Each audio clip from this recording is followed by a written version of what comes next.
پہنچ رہا ہوں. اگرچہ اس لیٹ ہونے میں میری غلطی کم ہے، آپ لوگوں کی محبت کی غلطی زیادہ ہے. ہمارا یہ طبقہ جو ہے یہ محبت ہی محبت جانتا ہے، تو راستے میں ظاہر ہے کہ اس محبت کا کو بھگتنا پڑتا ہے. کہیں کچھ کھانا ہے، کہیں ناشتہ ہے، تو اسی میں ہمیں دیر ہو گئی. اور پھر یہ کہ بیانات جلسے میں بلا شبہ بہت اچھے ہو چکے ہیں. ہم پہنچے ہیں تو حضرت مولانا مفتی طیب صاحب بیان کر رہے تھے، اور اس سے پہلے حضرت مولانا محفوظ الرحمان صاحب، تو ماشاءاللہ آپ کے مانے ہوئے خطیب ہمارے دوست، ان کا پرجوش پرزور بیان چل رہا تھا. اس کو بھی ہم نے سنا، تھوڑا سا دور تھے ہم. اور اس سے پہلے معلوم ہوا کہ ہمارے بزرگ حضرت مولانا محمد عاقل صاحب دامت برکاتہم کا بھی بیان ہو گیا. اب یہ بہرحال ایک جلسے کا نظام ہے اور آپ حضرات کی محبت ہے کہ آپ ابھی تک بیٹھے ہیں، تو چند باتیں کر لی جائیں. ان جلسوں میں ہم لوگ جو بات کرتے ہیں وہ بات کرنے کے لیے نہیں کرتے، یا تقریر کرنے کے لیے نہیں کرتے، اپنی بات سنانے کے لیے نہیں کرتے. اصل مقصد یہ ہوتا ہے اور یہ ہونا چاہیے کہ کچھ ہمارے اندر تبدیلی آئے، بدلاؤ آئے، ہمارے حالات ٹھیک، اور کوئی مقصد نہیں ہے. اور اگر یہ مقصد نہ ہو تو پھر کوئی بڑا فائدہ نہیں ہے. مدرسے کو چندہ تو آپ ویسے بھی دے دیں گے، دیتے ہی. جلسوں میں مدرسوں کا چندہ بھی ہوتا ہے، لیکن مجھے یقین ہے کہ آپ لوگوں کا مدرسوں سے جو تعلق ہے محبت کا، تو اس کی وجہ سے آپ اپنے گھر بیٹھ کے بھی چندہ دیں گے مدرسے کو. مدرسہ آپ کا ہوتا ہے، آپ سمجھتے ہیں اس کو. آپ لوگوں سے یہ کہنے کی ضرورت بالکل نہیں ہے ہمیں کہ آپ مدرسوں سے محبت کریں، علماء سے محبت کریں. وہ تو پہلے ہی سے بہت ساری ہے محبت، خوب ہے. اللہ اس کی برکتیں آپ کو عطا فرمائے. اصل جو بات کہنے کی ہے وہ یہ ہے کہ اپنی زندگی پہ غور کریں، کہاں کہاں انگلی رکھنے کی گنجائش ہے اسے بدلنے کی ضرورت ہے. کہاں کہاں گڑبڑ ہو رہی ہے، کہاں کہاں غلطی ہو رہی ہے. یعنی ایک بہت اچھا مسلمان جو اللہ تعالیٰ چاہتے ہیں ہمیں بنانا، ہم سے جو اللہ تعالیٰ چاہتے ہیں کہ ہم پورے مسلمان بن کر دکھائیں. قرآن کریم میں فرمایا ہے یا ایھا الذین آمنوا ادخلوا فی السلم کافہ.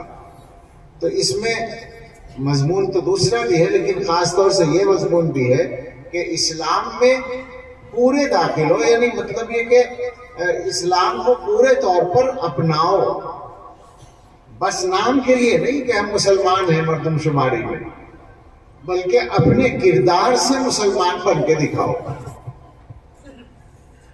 اچھا، ایک تو یہ بات ہے سمجھنے کی کہ جب اللہ کی طرف سے یہ ہے ہی پہلے سے حکم، ہم مسلمان ہیں ہی اس لیے کہ اللہ کی مرضی کے مطابق چلیں، زندگی گزاریں، تو یہ تو ہے ہی اپنی جگہ. لیکن ساتھ ساتھ ایک اور مسئلہ ہے، اور وہ ہے دنیا کے حالات. مسلمان کو ایک طرف تو یہ ہے کہ اللہ کا حکم، اللہ کے رسول صلی اللہ علیہ وسلم کا حکم مجبور کرتا ہے، کرنا چاہیے اس کو کہ وہ صحیح چلے، اچھا آدمی بن کے دکھائے. لیکن اگر دنیا کے حالات خراب ہوتے ہیں، دنیا کے اندر پریشانیاں آتی ہیں، تو پھر مسلمان کو اس کی الگ سے فکر ہونی چاہیے کہ یہ حالات کیوں خراب ہیں، میں کیوں پریشان ہوں، مجھے عزت کیوں نہیں مل رہی، کیوں گڑبڑ ہو رہی ہے، دنیا میرے دشمن کیوں ہو رہی ہے، کیا ہو رہا ہے. تو اس اعتبار سے اگر آپ سوچیں گے، حالات کو دیکھیں گے، تو آپ دیکھ لیں، مجھے بتانے کی ضرورت نہیں ہے کہ کس کس طرح کے حالات کا ہم لوگ اس وقت شکار ہیں. اچھا، یہ جو حالات ہوتے ہیں، آپ لوگ ظاہر ہے سب پکے مسلمان ہیں، سب کے ایمان اور عقیدے کا حصہ ہے. یہ کس کی طرف سے ہوتے ہیں؟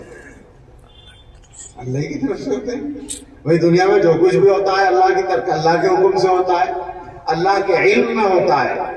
ایسا نہیں ہے کہ مثلا حکومت والے ہمارے خلاف کوئی سازش کر رہے ہیں اور اللہ میاں کو پتہ نہ چلے، یا وہ صاحب ہمیں کوئی نقصان پہنچا رہے ہیں اور اللہ تعالیٰ کو معلوم نہ ہو، یا یہ کہ اللہ تعالیٰ اسے روک نہ سکے. ایسا بھی نہیں ہے، روک سکتے ہیں، مگر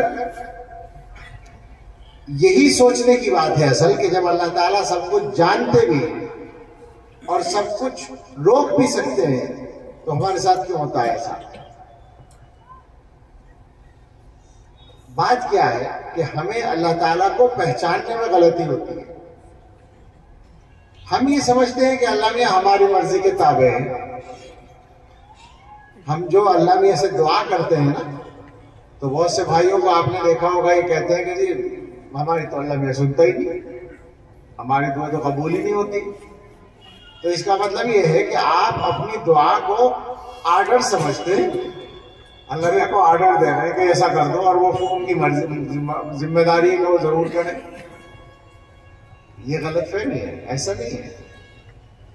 اللہ تعالیٰ فعال لما یرید ہے، جو وہ چاہیں گے وہ کریں گے، اور وہ کون سا کام کس وجہ سے کرتے ہیں یہ کوئی نہیں جان سکتا۔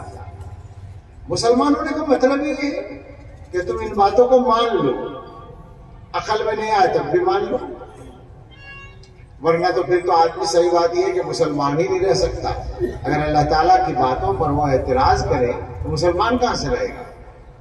تو اللہ کی جو شان ہے اس کو ہمیشہ ذہن میں رکھیے۔ اللہ تعالیٰ نے اپنے بارے میں بہت کچھ بتایا، قرآن میں بھی اور حدیثوں میں رسول اللہ صلی اللہ علیہ وسلم نے اللہ تعالیٰ کے بارے میں بتایا۔ ایک حدیث آج کل میری زبان پر بہت آتی ہے، یہاں بھی اچانک یاد آ گئی تو میں اس کو عرض کرتا ہوں، پڑھتا ہوں۔ اس میں اللہ تعالیٰ کا گویا تعارف سا ہے ایک طرح سے۔ فرمایا، حدیث ہے حضور صلی اللہ علیہ وسلم نے بیان کی ہے، مگر وہ بیان اللہ کی طرف سے ہے، جس کو حدیث قدسی کہتے ہیں۔ اللہ تعالیٰ جیسے اپنے بارے میں بات کر رہے ہیں۔ حضرت ابو ذر رضی اللہ تعالیٰ عنہ کی روایت ہے کہ رسول اللہ صلی اللہ تعالیٰ علیہ وسلم نے ارشاد فرمایا کہ اللہ تعالیٰ فرماتے ہیں، یا عبادی، اے میرے بندو، انی حرمت الظلم علی نفسی وجعلتہ بینکم محرما فلا تظالموا۔ اے میرے بندو، میں نے اپنے اوپر ظلم حرام کر رکھا ہے، یعنی میں کسی کو ظلم نہیں کرتا۔ حالانکہ اللہ تعالیٰ کسی کے ساتھ کچھ بھی کرے وہ ظلم نہیں ہوتا، نہیں ہوگا۔ اگر اللہ تعالیٰ کی مرضی یہ ہو کہ سارے مسلمانوں کو جہنم میں ڈال دیں اور سارے کافروں کو جنت میں بھیج دیں تو کوئی اعتراض کی گنجائش نہیں۔ یہ زبردستی کی بات نہیں ہے، اس کو سمجھو، یہ زبردستی نہیں ہے۔ اللہ تعالیٰ مسلمانوں کے بھی مالک ہیں اور کافروں کے بھی مالک ہیں اور جنت کے بھی مالک ہیں اور دوزخ کے بھی مالک ہیں۔ تو مالک کی مرضی اپنی چیز کو چاہے جا رکھے، سمجھ میں آئی بات؟ تو اگر اللہ تعالیٰ ایسا کرے بھی تو ظلم نہیں ہوگا، مگر جس کو تم ظلم سمجھتے ہو اللہ نے کہا میں وہ بھی نہیں کرتا۔ یعنی ایک آدمی ایمان والا اور میں اسے جہنمی میں بھیجوں جنت میں نہ بھیجوں، ایسا میں نہیں کرتا، بندوں پر ظلم نہیں کرتا۔ اپنے اوپر ظلم حرام کیا ہے تو کوئی تمہارے لیے حلال کر دیا ہوگا؟ تمہارے لیے بھی حرام ہے، تم بھی آپس میں ایک دوسرے پر ظلم نہ کرو۔ اگر مسلمان یہیں رک کے غور کریں تو میں تو آج کل سچی بات ہے کہ کبھی کبھی یہ تو آپ لوگوں کی محبت کی برکت ہے کہ بہت ہی نرم لہجہ ہے اس وقت، میں پرسوں ترسوں بجنور کے ایک علاقے میں تھا، اللہ جانے کیوں بہت سخت بات کر کے آیا۔ تکلیف ہوتی ہے اصل میں حالات دیکھ کر۔ یہ ظلم کی بات چل رہی ہے نا، میں آپ سے پوچھتا ہوں ایمانداری سے بتائیے کہ حکومت یا فلاں طاقت ہمارے ساتھ ظلم کر رہی ہے، کیا ہم آپس میں ایک دوسرے پر ظلم نہیں کر رہے؟ سوچیں اس کو۔ اگر دو آدمیوں کا کاروبار ہے، ہمارے پاس بہت لوگ آتے ہیں اس طرح کے کہ جی پیسہ لگایا تھا ایک پارٹنر کے ساتھ، اس نے سارا کھا لیا، دبا لیا۔ وہ دبانے والا کون ہوتا ہے؟ مسلمان ہی ہوتا ہے۔ کیا مطلب ہے اس کا؟ ظلم نہیں ہے۔ باپ کا انتقال ہوتا ہے اور وہ 2 مکان چھوڑتا ہے، یا دو زمینیں چھوڑتا ہے، ایک اچھی ایک ہلکی. دو بھائی ہیں، ایک طاقتور ہے ایک ذرا کمزور ہے، تو طاقتور بھائی اچھی والی لیتا ہے یا نہیں زبردستی، اور اسے کمزور کو دباتا ہے یا نہیں؟ یہ ظلم نہیں ہے؟ مسلمان ہے اور اپنے سگے بھائی پہ ظلم کر رہا ہے. اس سے آگے میں پوچھتا ہوں آپ سے، آپ کے گھروں میں شوہر بیوی کا جو معاملہ ہے، اگر شوہر صاحب جو ہیں جیسا کہ اکثر ہوتا ہے طاقتور ہے مضبوط ہے، تو کیا بیوی کو دبا نہیں رکھا ہے؟ اس کی مرضی چلتی ہے کیا؟ اور اگر بیوی ذرا مضبوط قسم کی آ گئی اور شوہر ڈھیلا رہ گیا تو وہ مرغا بنا دیتی ہے؟ نہیں ہوتا؟ یہ بھی ظلم ہے، یہ اس کا ظلم ہے. اور آپ کا بیٹا ہے اور آپ کی بہو ہے، دونوں میں کوئی بات ہوتی ہے تو ہمیشہ آپ کس کا ساتھ دیتے ہیں؟ ذرا ایمانداری سے بتانا. بیٹے کا ہی دیتے ہیں. کیا ہمیشہ بیٹا صحیح ہوتا ہے؟ ایسا ہو ہی نہیں سکتا کہ ہمیشہ بیٹے کی غلطی نہ ہو، بہو کی غلطی ہو، مگر ساتھ دینا ہے بیٹے کا. یہ ظلم ہے انصاف ہے؟ دیندار سمجھتے ہیں ہم اپنے آپ کو اور ظلم روزانہ کر رہے ہیں. بیٹی اور داماد میں اختلاف ہوتا ہے، کس کا ساتھ دیتے ہیں؟ ہمیشہ بیٹی کا. اچھا کون ساتھ دے گا پھر اس کا؟ تم اگر انصاف کرو گے تو اللہ ساتھ دے گا، تم برباد کرتے ہو. آپ سوچئے کہ اگر ہم 2 دفعہ داماد کا ساتھ دیں کہ بیٹی یہاں تم غلطی کر رہی ہو، یہ صحیح کہہ رہا ہے، تو گھر برباد ہوگا آباد ہوگا؟ ہم ہی برباد کرتے ہیں، نا انصافی کرتے. ساس بہو کا جھگڑا ہوتا ہے تو آپ کے گھر میں تو ساس صحیح ہے جہاں آپ کی بہو کا مسئلہ ہے، اور جہاں آپ کی بیٹی ہے وہاں ساس خراب ہے بہو صحیح ہے. بتاؤ یہ کوئی مذاق کی بات تو نہیں، سچائی ہے یا نہیں ہے؟ زبردستی تو نہیں میں منوا رہا ہوں آپ سے، ہر گھر میں ہو رہا ہے یا نہیں اسی طرح سے؟ کہاں انصاف؟ اور ہے مسلمان ایسے ہوتے ہیں مسلمان؟ یہ نہیں ہے. اللہ نے جب اپنے اوپر ظلم حرام کیا ہے تو ہمارے لیے حلال کیسے ہو جائے گا ظلم؟ اور جن گناہوں پر اللہ تعالیٰ کو زیادہ غصہ آتا ہے ان میں سے یہ ظلم بھی ہے، ناانصافی.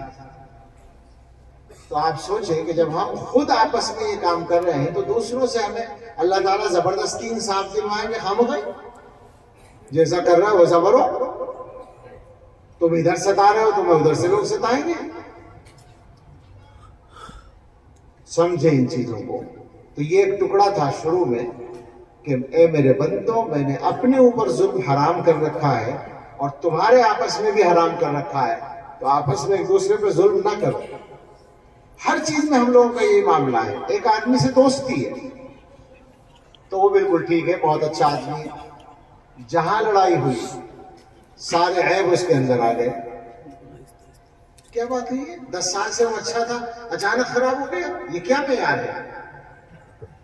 تم اگر انصاف پہ ہو تو یوں کہو کہ بھائی میری لڑائی ہے اس وقت ایک معاملے میں، معاملہ خراب ہو گیا، ویسے آدمی ٹھیک ہے میرا دوست ہے، تو بتاؤ لڑائی کم ہوگی بڑھے گی؟ کم ہو جائے گی. دیکھیے ہمیں تو شاید شوق ہے لڑائی بڑھانے کا اور زندگی بھر پریشان ہے. لڑائیاں بڑھا بڑھا کر عدالتوں میں پہنچے ہوئے. پوچھ لو جا کے عدالتوں میں مقدمے کس کے زیادہ ہیں، غیروں کے ہیں یا ہمارے ہیں؟ سارا پیسہ اسی میں لگ رہا ہے. اگر ہر مسلمان یہ طے کر لے کہ مجھے اپنا حق لینا ہے اور دوسرے کا بالکل نہیں لینا ہے، دوسرے کا اسے دینا ہے، تو مقدمے کی نوبت آئے گی. یہ عدالتوں کو اور تھانوں کو جو آباد کر رکھا ہے کس نے کر رکھا ہے؟ ہماری اسی ناانصافی نے کہ ہم بندوں کا حق ادا کرنا نہیں چاہتے، ظلم کرتے ہیں. میں تو بات اسی پر رکھنا چاہتا ہوں کہ یہ ظلم ہو رہا ہے اور ہم سب کر رہے ہیں. ہم سمجھتے ہیں کہ ہم بڑے نیک ہیں، بڑے دیندار ہیں، ہم تو پکے نمازی ہیں، ہم تو ایسے ہیں. ظلم ہو رہا ہے. اس کے بعد اللہ تعالیٰ نے اپنا تعارف کرایا کہ جانتے ہو میں کون ہوں؟ یا عبادی کلکم ضال الا من ہدیتہ فاستہدونی اہدکم. اے میرے بندو تم میں سے ہر ایک گمراہ ہے سوائے اس کے جسے میں ہدایت دوں. مجھ سے ہدایت مانگو میں تمہیں ہدایت دوں گا. یا عبادی کلکم جائع الا من اطعمتہ فاستطعمونی اطعمکم. اے میرے بندو تم میں سے ہر ایک بھوکا ہے سوائے اس کے جسے میں کھلاؤں. مجھ سے مانگو میں کھلاؤں. یا عبادی کلکم عار الا من کسوتہ فاستکسونی اکسکم. اے میرے بندو تم میں سے ہر ایک بے لباس ہے سوائے اس کے جسے میں کپڑا پہناؤں. مجھ سے مانگو میں پہناؤں گا. اور اس کے بعد فرمایا کہ وَلَوْ أَنَّ أَوَّلَكُمْ وَآخِرَكُمْ وَإِنسَكُمْ وَجِنَّكُمْ كَانُوا عَلَىٰ أَتْقَىٰ قَلْبِ رَجُلٍ مِّنْكُمْ مَا زَادَ ذَلِكَ فِي مُلْكِي شَيْئًا. اگر سارے انسان سارے جنات تاریخ میں جتنے انسان ہوئے آدم علیہ السلام سے لے کر آخر تک کے کھربوں انسان ہوں گے ایک ہی زمانے میں. جب 7-8 ارب ہیں تو ساری تاریخ کے انسان کتنے ہوں گے؟ اور سارے جنات سب کے سب اللہ تعالیٰ فرماتے ہیں اعلیٰ درجے کے متقی بن جائیں. یعنی دنیا میں سب سے زیادہ جو اللہ سے ڈرنے والی شخصیت ہے. محدثین نے لکھا اس جگہ پر کہ جیسے حضرت محمد صلی اللہ علیہ وسلم ہے ان کی طرح سب بن جائیں. تو اللہ تعالیٰ فرماتے ہیں میری طاقت بڑھے گی نہیں, میری طاقت میں کوئی بڑھوتری نہیں ہوگی, میری بادشاہت میں کوئی بڑھوتری نہیں ہوگی, میں پہلے ہی اتنا بڑا ہوں. سارے مل کر بھی اگر ایسے ہو جائے, اور اگر یہ سارے کے سارے مل کر کانوا علی افجر قلب رجل منکم, تم میں جو سب سے بڑا نافرمان ہے جیسے شیطان, سارے شیطان بن جائیں, اللہ کا انکار کر دیں, اللہ کے باغی ہو جائیں, ایمان چھوڑ دیں, سب کے سب نافرمان بن جائیں, تو اللہ تعالیٰ فرماتے ہیں نقصان تمہارا ہوگا, میرا کوئی نقصان نہیں. ما نقص ذلک من ملکی شیئا, اس سے میری طاقت میں کوئی کمی نہیں آئی. اور فرمایا کہ اگر یہ سارے لوگ شروع سے آخر تک کے سارے انسان و جنات ایک میدان میں جمع ہو جائیں, اتنا بڑا میدان ساری دنیا ہوگی, اور ہر ایک اپنی خواہش مانگے کہ مجھے یہ چاہیے, مجھے یہ چاہیے, مجھے یہ چاہیے, سوچ رہے ہر آدمی کی جو خواہشات ہوتی ہیں ہم میں, اور میں دے دوں. اللہ تعالیٰ فرماتے ہیں ہر آدمی مانگ لے کہ مجھے یہ چاہیے اور میں ہر ایک کو دے بھی دوں. تو میرے پاس اتنا کچھ ہے کہ میرے خزانوں میں سب کو دینے کے بعد, کھربوں انسانوں کو اور جنات کو دینے کے بعد, میرے خزانے میں معلوم ہے کتنا فرق پڑے گا. اگر اسے فرق کہیں کہ جیسے سوئی سمندر میں ڈال کے نکال لی جائے, اگر سوئی گلاس کے پانی میں بھی ڈال کے نکال لی جائے تو گلاس کے پانی میں بھی فرق نہیں پڑے گا, ایک بوند میں وہ بھیگ جائے گی اور خرچ جو ہوگی وہ ایک بوند سے بھی کم ہوگا. سمندر میں کیا فرق پڑے گا؟ یہ اللہ تعالیٰ کے خزانوں کی شان ہے. تو ہم سوچیں کہ اللہ تعالیٰ کی ذات اتنی بے نیاز ہے, اتنی عظیم ذات ہے. اللہ میاں کی مجبوری نہیں ہے کہ صاحب ہم مسلمان ہیں لہذا ہر حال میں اللہ کی مدد ہمارے لیے ہونی چاہیے, کوئی گارنٹی نہیں ہے. تم آدمی بن کے رہو, تم صحیح چلو, تم صحیح مسلمان بنو, تم صحیح کام کرو تو تمہاری مدد ہو. اب دنیا میں جو ہو رہا ہے ہم لوگ پریشان ہیں, پریشان ہونا بھی چاہیے. غور کریں کہ جتنی گڑبڑ ہم لوگ کر رہے ہیں کیا واقعی اتنی ہی پریشان ہے؟ بالکل نہیں. اللہ نے بہت رحمت کر رکھی ہے. گڑبڑ کیا کر رہے ہیں؟ ایک تو میں نے ابھی بتایا ظلم کر رہے ہیں. ظلم کی تفسیر تو ہو گئی نا, زبردستی تو نہیں, صحیح بات کہی ہے نا, سچی بات. جب یہ سچی بات ہے تو اسے جھوٹا کر دو, طے کر لو آج ہی. جتنے لوگ یہاں بیٹھے ہیں اپنے اپنے گھر میں انصاف پہ چلیں گے انشاءاللہ. جناب زندگی کا مزہ آ جائے گا اگر یہ مزاج بنا لو گے. ہم نے لوگ دیکھے ہیں ایسے لوگ دیکھے ہیں جن کے ہاں انصاف ہی انصاف دیکھا تو ان کی زندگی میں جو سکون دیکھا وہ کسی کی زندگی میں نہیں دیکھا. ہم نے حضرت ماریہ سے اندر گھر میں دیکھا ہے, ان کے ہاں 100% انصاف تھا.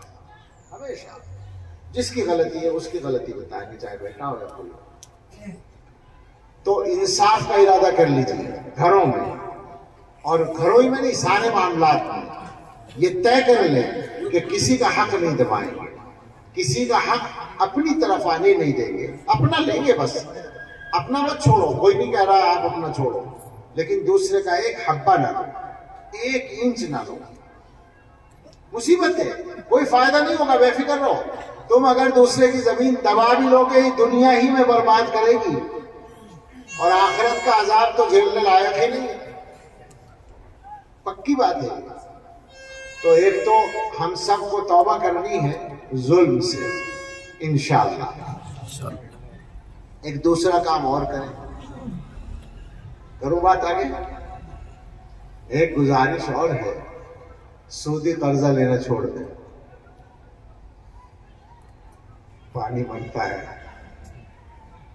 معلوم ہے مجھے، کوئی راز نہیں. آج کل تو میں ہر جگہ یہ کہتا رہتا ہوں اور سمجھانے کے لیے نام لیتا ہوں کہ میں ہندوستان کے اکثر صوبوں میں گیا ہوں اور جاتا ہوں، اور اپنا علاقہ جو ہے اس کے تو ہر ضلع میں جاتا ہوں. تو اپنے جتنے قریب کے ضلع ہیں، سہارنپور ہے، مظفر نگر ہے، بجنور ہے، میرٹھ ہے، شاملی ہے، باغپت ہے، کیا نام ہے اس کا، اور اس کے بعد دلی ہے، اور آپ کا یہ علاقہ ہے جہاں آنا جانا ہوتا ہے، اور ہریانہ کے دوسرے علاقے ہیں، میوات کا علاقہ ہے، راجستھان ہے، گجرات ہے، مدھیہ پردیش، چھتیس گڑھ، آندھرا، تلنگانہ، اڑیسہ، بہار، بنگال، جھارکھنڈ، آسام، ادھر مہاراشٹر، کیرلا، اور ساتھ تمل ناڈو اور کرناٹک، اور ساتھ اور کوئی بچ گیا ہو تو 2-4 صوبے ایسے نہیں جہاں میں نہیں گیا ہوں. ہندوستان کے جس صوبے میں، جس شہر میں، جس گاؤں میں جانا ہوا ہے، ہر جگہ میں پوچھتا ہوں جا کر. اب میں یہ کہہ سکتا ہوں بالکل دعوے سے، ابھی تک کوئی گاؤں بھی ایسا نہیں ملا کہ جہاں میں نے پوچھا ہو کہ بھائی یہاں سودی قرضہ تو نہیں ہے، لوگوں نے نہیں میں جواب دیا ہو. ابھی تک ایسا نہیں ملا. ہر جگہ کے مسلمان سودی قرضے میں بندھے ہوئے. آپ میں بہت سے لوگ سوچ رہے ہوں گے کہ ہماری تو مجبوری ہے، ہمیں کھیتی کرنی ہے، فلاں کرنا ہے. بالکل کوئی مجبوری نہیں ہے. حرام کام کسی آدمی کی مجبوری کبھی نہیں بن سکتا. سمجھ لو اس کو. اللہ تعالیٰ سے اگر حلال لینے کا عہد کر لو گے کہ اللہ میں حلال چاہیے، حرام نہیں چاہیے، تو اللہ تعالیٰ حلال دیں گے، اور برکت کے ساتھ دیں گے، اور مزے کے ساتھ. ایک سوال کرتا ہوں، ڈر لگتا ہے ایسی باتیں کرتے ہوئے، لیکن کیا کریں، ذمہ داری اسی طرح کی ہے. حضور صلی اللہ علیہ وسلم اگر کسی پہ لعنت بھیجے، لعنت کا ترجمہ تو جانتے ہوں کہ رحمت سے دور ہونا. حضور کہہ رہے ہیں اللہ فلاں کے اوپر لعنت کرے، یعنی اس کا مطلب وہ اللہ فلاں کو رحمت سے دور کرے، تو وہاں رحمت آئے گی. حضور کی دعا تو سچی پکی قبول ہونے والی ہے نا. تو حضور نے لعنت کر رکھی ہے سود لینے والے پر بھی اور سود دینے والے پر بھی، سود کھانے والے پر بھی اور کھلانے والے پر بھی اور لکھنے والے پر بھی. تو ہم دینے والے تو بنے ہوئے ہیں، سود دینے والے. بلکہ کچھ مسلمان ایسے بھی ہیں جو سود لیتے بھی ہیں. آپ کے یہاں بھی ہوں گے، آپ کے علم میں ہوں گے ایسے لوگ کہ پیسہ ہے ان کے پاس، وہ اپنے غریب مسلمان بھائی کو قرضہ دیتے ہیں اور واپس لیتے ہیں سود کے ساتھ. ان پہ تو ڈبل لعنت. اور ہماری لعنت نہیں ہے، یہ اللہ کے رسول صلی اللہ علیہ وسلم کی لعنت. تو اب آپ بتائیے کہ جب حضور کی طرف سے لعنت کی بد دعا آ رہی ہے تو برکت آئے گی کیا؟ سب کہتے ہیں جی برکت کی دعا کر دو، کاروبار نہیں چل رہا، نقصان ہو رہا، فلاں ہو رہا، اور سودی قرضہ لے کے بیٹھے. حضور نے لعنت کی دعا کر رکھی، بد دعا کر رکھی ہے، تو برکت کہاں سے آ جائے گی؟ تو بتاؤ بھائی، آئی سمجھ میں بات؟ یہ میری بات اگر غلط ہو تو آپ مجھے ابھی بتا دیں، اور اگر صحیح ہے تو توبہ کریں. سب ارادہ کر لیں کہ آہستہ آہستہ جیسے ممکن ہو اس سے پیچھا چھڑانا ہے انشاءاللہ. ہر طرح کے سودی قرضے سے پیچھا چھڑانا ہے. خدا کے واسطے مان لیں، حالات خرابی کی طرف جا رہے ہیں بہت زیادہ، بہت زیادہ. قرآن میں اللہ فرمائے کہ یمحق اللہ الربا، اللہ تعالیٰ سود کو گھٹاتے ہیں، صدقے کو بڑھاتے ہیں. تو بابا کیسے برکت ہو جائے گی؟ تو اس لیے ایک کام ارادہ کر لیں اور اللہ سے مدد مانگیں. میں یقین دلاتا ہوں آپ کو اللہ کی مدد آئے گی اگر آپ ارادہ کریں گے. میرے جاننے والوں میں ایسے لوگ موجود ہیں جنہوں نے یہ کام کیا ہے، توبہ کی ہے، چھوڑا ہے. میں سنایا کرتا ہوں کبھی کبھی، وہاں جاتا ہوں میں اعتکاف میں جہاں، وہاں ایک صاحب نے مجھ سے کہا کہ آپ نے اس پر بات کی تھی اور پچھلے سال، اور میرا کاروبار 2.5 کروڑ کا ٹرن اوور تھا، 2.5 کروڑ میں تھا، لیکن سودی قرضہ تھا۔ میں نے توبہ کر لی اور اس کے بعد سودی قرضے سے پیچھا چھڑایا۔ اب میں 50 لاکھ پہ ہوں، 2.5 کروڑ سے 50 لاکھ پہ آ گیا، یعنی 20% کاروبار رہ گیا، لیکن میرا دل مطمئن ہے اور مجھے یقین ہے کہ انشاءاللہ برکت آئے گی۔ اگلے سال جو میں نے ان کی بات سے اندازہ لگایا، پوچھا تو نہیں لیکن اندازہ ہوا کہ وہ 2.5 کروڑ سے بھی کہیں آگے جا چکے۔ تو ارادہ کریں گے، ہمت کریں گے تو ہو جائے گا۔ ابھی میں کہاں تھا، کھانا کھا رہا تھا، جب فون ایک چل رہا تھا تو راجستھان سے فون تھا، وہ بیچارہ پوچھ رہا تھا کہ میرے ذمہ میں قرضہ ہو گیا ہے اور کسی سے اس کو ادا کرنے کے لیے کوئی انتظام نہیں، کوئی قرضہ دے بھی نہیں رہا، تو میں لون لے لوں، سودی قرضہ لے لوں؟ وہ مجھ سے پوچھ رہا ہے، مجھ سے تعلق بھی ہے۔ میں نے کہا نہیں۔ کہنے لگے جی کوئی راستہ نہیں ہے؟ میں نے کہا بالکل نہیں، راستہ یہ نہیں ہے، جو ناجائز ہے وہ ناجائز ہے۔ اللہ سے دعا کرو، اللہ سے مانگو، محنت کرو، کوشش کرو، اللہ تعالیٰ راستہ نکال دے گا، یہ ابھی کی بات ہے۔ تو اس لیے آپ سب یہ طے کر لیں، خدا کے واسطے بدل دیں حالات، بالکل حالات بدل جائیں گے۔ جس علاقے کے مسلمان سودی قرضے سے اپنے آپ کو اپنا پیچھے چھڑا لیں گے، وہاں برکتوں کی بارش ہوگی انشاءاللہ۔ یہ دوسری بات ہو گئی۔ تیسری بات کہتے ہوئے اور شرم آتی ہے، کیا کریں، باتیں کرتے کرتے بے شرم ہو گئے، ہونا پڑتا ہے نشہ۔ اس کی کچھ تفصیل کی ضرورت ہے، یا سمجھانے کی ضرورت ہے، یا بتانے کی ضرورت ہے؟ اس علاقے میں کتنا نشہ ہے یہ بتانے کی ضرورت ہے؟ میرا خیال سے ضرورت نہیں۔ ہندوستان بھر میں جو ہے، میں وہ بتاؤں آپ کو، ہندوستان بھر میں اگر جائزہ لیا جا رہا ہے تو مسلمانوں میں نشہ ہندوؤں سے زیادہ ہے، جو میں جانتا ہوں، جو مجھے بتایا گیا، جو سروے آبادی کے اعتبار سے مسلمانوں میں زیادہ ہے۔ کتنی خراب بات ہے، کتنی شرم کی بات ہے، حیرت ہوتی ہے۔ کلمہ پڑھتے ہیں ہم، اپنے آپ کو مسلمان کہتے ہیں اور نشہ کرتے ہیں، یعنی اس کا مطلب یہ ہے اپنی عقل کو خود خراب کرتے ہیں۔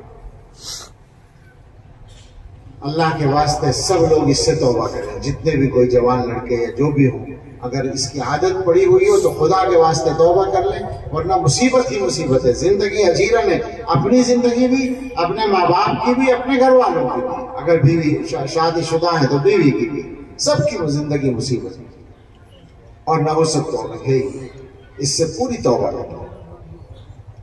اور اس کے بعد 3 باتیں تو یہ ہو گئی۔ ایک بات میرا خیال ہے ساری دنیا جانتی ہے، سارا مسلمان جانتا ہے، نمازوں کی پابندی شروع کر دیں۔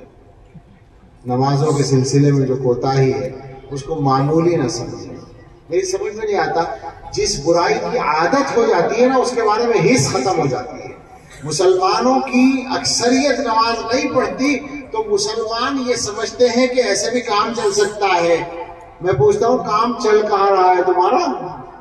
تو کام تو ٹھپ ہی پڑا ہے، عزت کہاں ہے؟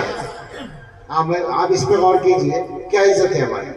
سارے مسلمان مل کے ہندوستان میں، یا ساری دنیا کے مسلمان مل کر کے دنیا میں بین الاقوامی سطح پر کوئی فیصلہ بدلوا سکتے ہیں، کوئی اپنی مرضی کا فیصلہ کروا سکتے ہیں؟ ہے کوئی عزت، کوئی حیثیت، کوئی وزن، کوئی طاقت؟ کچھ بھی تو نہیں ہے۔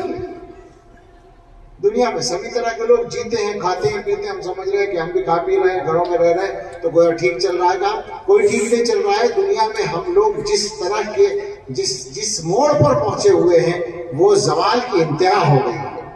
یعنی دنیا ہماری تقدیر کے فیصلے کرتی ہے، دنیا ہمارے راستے طے کرتی ہے، کدھر تمہیں جانا ہے وہ ہمیں بتاتے ہیں، اور ہم نہیں چاہتے ہوئے پھر بھی جاتے ہیں، جانا پڑتا ہے۔ ہمارے اندر یہ دم ہی نہیں ہے کہ اس کے خلاف چل سکتے۔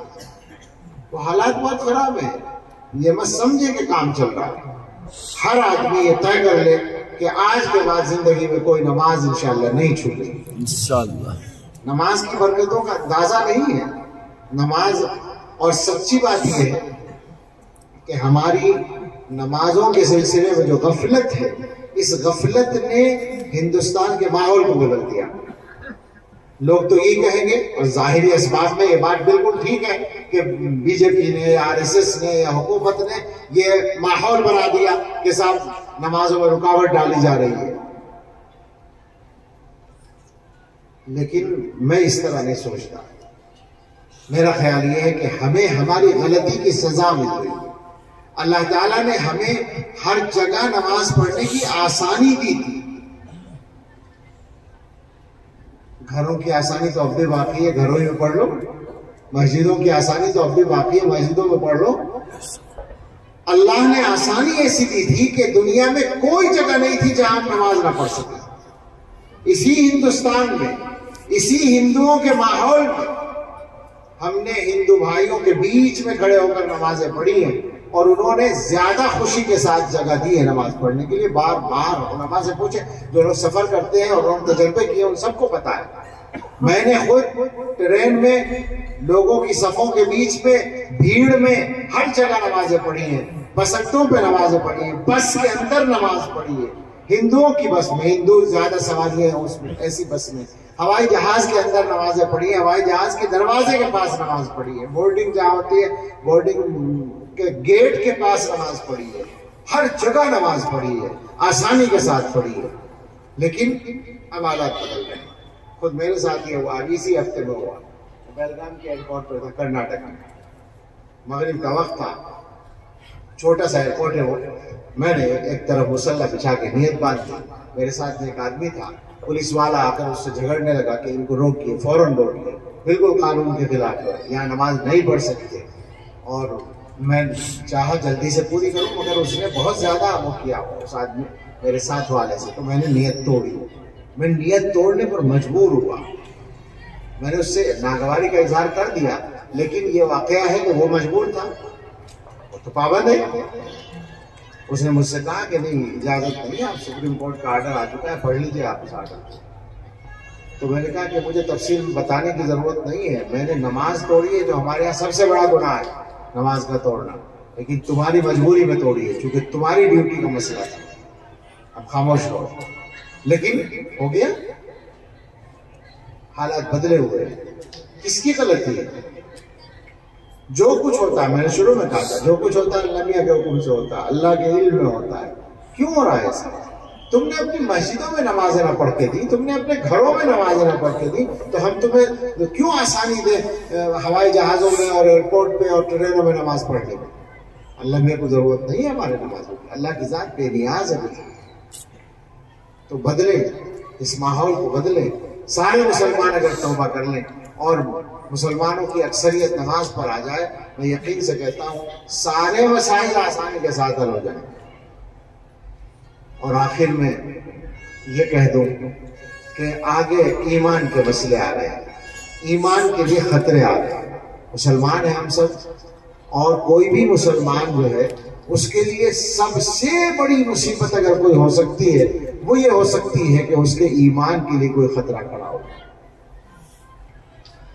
ہمارے بڑوں کی جو تاریخ ہے، اس تاریخ میں ایمان کی حفاظت کے لیے جان دینے کو کھیل سمجھا گیا ہے. ایمان اصل ہے. جان تو اپنے وقت پہ جانی ہی ہے، نہ وہ وقت سے پہلے جا سکتی ہے نہ وقت کے بعد. وقت پہ ہی جائے گی، چاہے جو کر لو، چاہے جتنا اپنے آپ کو بچا لو. حضرت خالد بن ولید رضی اللہ تعالیٰ عنہ صحابی ہیں، اور وہ لشکر کے سپہ سالار ہوتے تھے، کمانڈر ہوتے تھے. ساری عمر جنگیں لڑی اور ہمیشہ آگے رہے. لمبی تلوار تھی. میں نے ترکی میں دیکھی ہے، ترکی میں جو وہ ہے میوزیم ہے، اس میں وہاں صحابہ کرام کی تلواریں رکھی ہیں، تو سب سے لمبی تلوار خالد بن ولید رضی اللہ تعالیٰ عنہ کی ہے. ہمیشہ آگے رہتے تھے اور ہزاروں کو ختم کرتے تھے دشمنوں کو، مگر اور زخمی بھی ہوتے تھے، مگر موت نہیں آئی میدان جنگ میں. گھر پہ انتقال ہوا. موت تو اپنے وقت پہ آئے گی. موت کے ڈر سے آدمی ایمان کے خطرے میں ڈال دے، یہ نہیں ہو سکتا. مسلمان کے لیے سب سے قیمتی متاع ایمان ہے. حضرت عمر فاروق رضی اللہ تعالیٰ عنہ کے زمانے میں ایک چھوٹا سا لشکر بھیجا گیا. عیسائیوں کا علاقہ تھا، روم کی حکومت کا. ادھر اور اتفاق سے رومیوں کا جو بادشاہ تھا، مرکزی بادشاہ، اس کا کیمپ آفس اس زمانے میں اس علاقے میں تھا، تو اس کے فوجیوں نے اس چھوٹے سے لشکر کو پکڑ لیا، 27 آدمی تھے غالباً، پکڑے گئے اور پکڑ کے لے گئے بادشاہ کے یہاں، اس کو بتایا کہ مسلمان ہیں۔ ان میں ایک صحابی تھے جو امیر تھے ان کے، عبداللہ ابن حذافہ صحابی رضی اللہ تعالیٰ، اس نے جب دیکھا کہ یہ مسلمان پکڑے گئے ہیں تو اس نے سوچا کہ ان کو عیسائی بنانا چاہیے، کوشش کرنی چاہیے۔ یہ دنیا والوں کا ہمیشہ مشن رہا ہے کہ ایمان والوں کو ایمان سے ہٹانا، یہ کوئی نیا مسئلہ نہیں ہے آج کا، ہمیشہ سے ہوتا ہے۔ تو اس بادشاہ نے، آپ سوچیں دنیا کی 2 بڑی طاقتوں میں سے ایک طاقت کا بادشاہ تھا، اس نے خود ان سے بات کی اور یہ کہا کہ تم عیسائی بن جاؤ، ہم تمہیں انعام دیں گے۔ انہوں نے کہا سوال ہی پیدا نہیں ہوتا۔ پھر اس نے ایک انعام کا لالچ دیا، اور اتنا بڑا انعام کہ کمزور ایمان والے تو ہزاروں آدمی بھی بک سکتے ہیں۔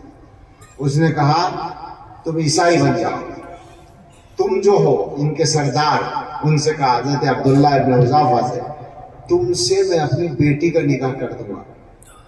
بیٹیاں ہمیشہ پیش کی ہیں کم وقتوں میں، اس زمانے میں بھی جو دوستیوں کے ذریعے سے پھنسایا جا رہا ہے، ہمیشہ کا یہ کردار ہے، اپنی بیٹی سے نکاح کر دوں گا اور آدھی حکومت تمہیں دے دوں گا۔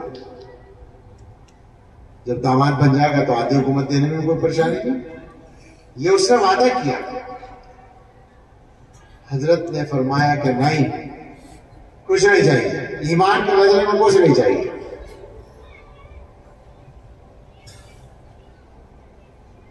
ایمان کی کوئی قیمت ہی نہیں، ساری دنیا قیمت نہیں، قیمت خود ہر دو عالم گفتئی، نیک والا کن کے ارزانی ہنون۔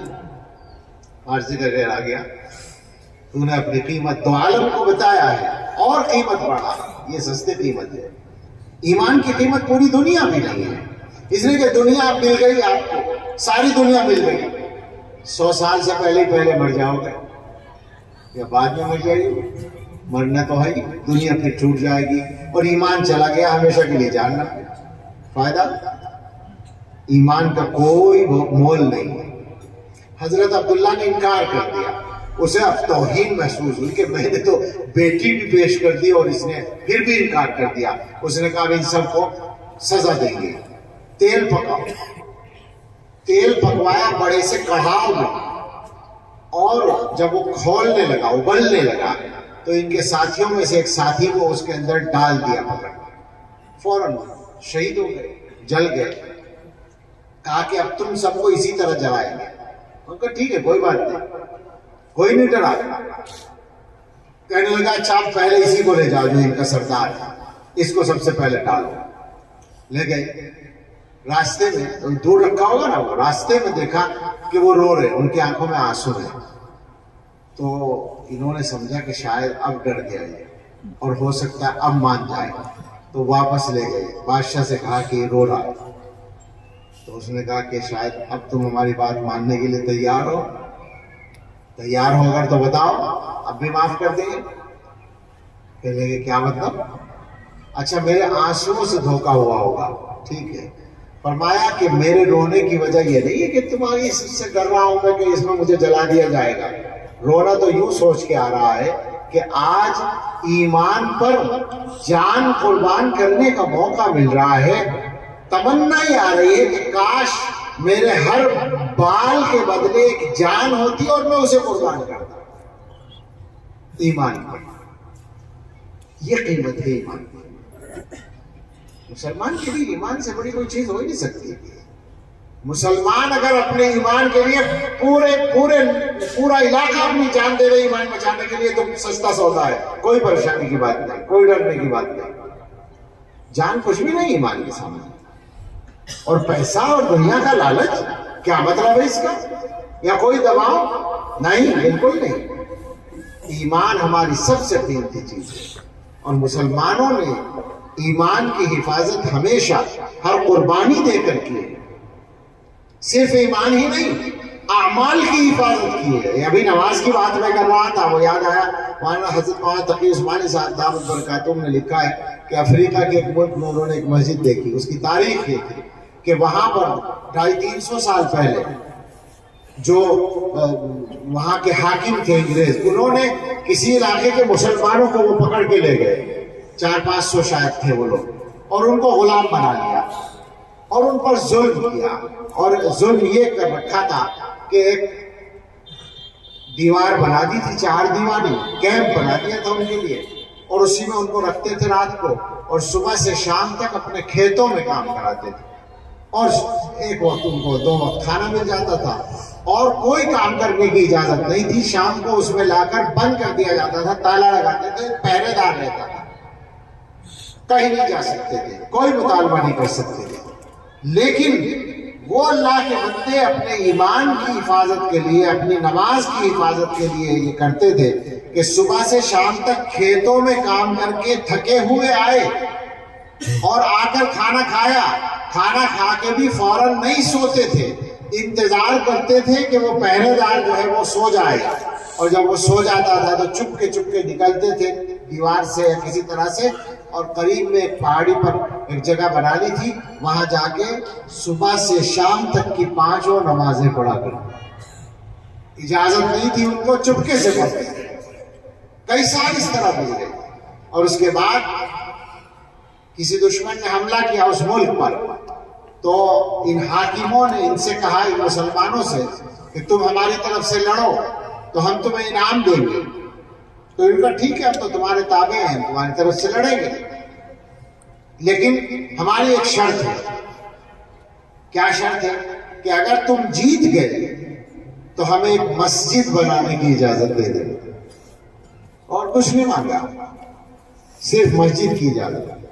چنانچہ لڑے ان کی طرف سے، کچھ شہید بھی ہو گئے، اور اس کے بعد جو باقی رہے انہوں نے مسجد بنائی. وہ مسجد موجود ہے.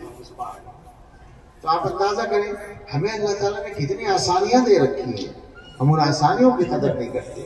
یہ مسجدیں جگہ جگہ ہماری، یہ مدرسے ہمارے، اور الحمدللہ ابھی تک آزادی کے ساتھ چل رہے ہیں. ابھی یہ ہمت نہیں ہے لوگوں کی کہ ان پر اس طرح سے کوئی وہ کر سکے. قانون کے نام پر کچھ تنگیاں کی جاتی ہیں، وہ معلوم ہے ہمیں وہ سب، اور ان کے جو اصل جذبات ہیں وہ بھی معلوم ہیں. لیکن اگر مسلمان تہیہ کر لیں اپنے ایمان کی حفاظت کا، اپنی نسلوں کے ایمان کی حفاظت کا، تو اللہ تعالیٰ خطرات کو بھی دور کر دیں گے انشاءاللہ. تو اب میری باتیں ہو گئی، جو بھی باتیں اب تک کی ہیں ان کا خلاصہ 5 چیزیں ہوئی. 3 چیزوں کو چھوڑنے کی بات ہوئی ہے. ایک تو آپس میں، گھروں میں اور رشتہ داروں میں اور معاملات میں جو ظلم ہے اس کو چھوڑنا ہے، انصاف کرنا ہے. دوسرے سودی قرضوں سے پیچھا چھڑانا ہے. تیسرے نشے کو چھوڑنا ہے.